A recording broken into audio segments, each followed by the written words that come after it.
¿Qué tal? Hoy vamos a analizar a fondo un estudio muy importante, uno que se mete con un tema crucial, la salud mental de los médicos que están en su etapa de residencia aquí en México.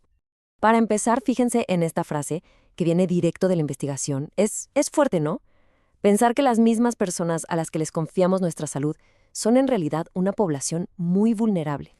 Y para que nos demos una idea de la dimensión del problema, la Organización Mundial de la Salud nos dice que el suicidio es nada más y nada menos que la cuarta causa de muerte en el mundo para la gente joven, entre 15 y 29 años. Es un dato durísimo. Todo esto nos obliga a hacernos una pregunta bien seria, una que un estudio reciente en México intentó responder.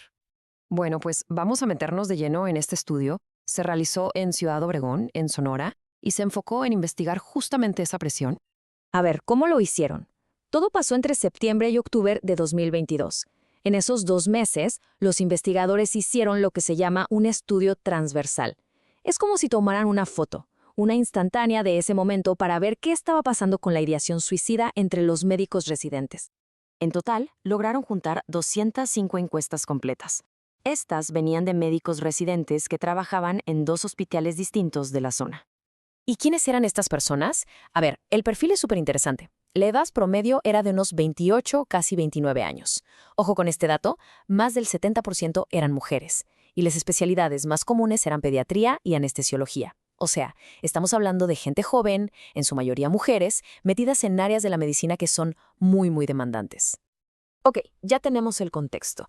Ahora viene lo bueno, el hallazgo principal, la estadística que de verdad impacta. ¿Qué fue lo que encontraron? La pregunta del millón era esa. De todos estos médicos residentes, ¿qué porcentaje de verdad estaba mostrando señales de ideación suicida? Era el corazón de la investigación. Y la respuesta, bueno, la respuesta es alarmante. El 23.4%, un 23.4% de los residentes que participaron dieron positivo a la ideación suicida. Para que nos quede más claro, estamos hablando de que casi 1 de cada 4.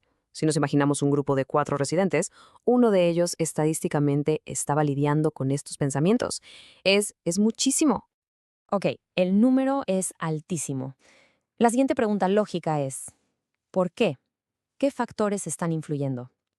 Los investigadores, claro, se pusieron a buscar esas conexiones, esos factores de riesgo.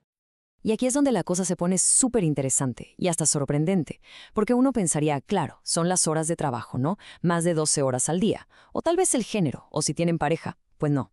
Resulta que ninguno de esos factores tuvo un vínculo real. Que sí lo tuvo, 2 cosas: la especialidad médica que estaban cursando y el año de la residencia en el que se encontraban.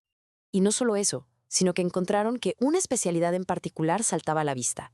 Ginecología fue la que mostró la tasa más alta de ideación suicida.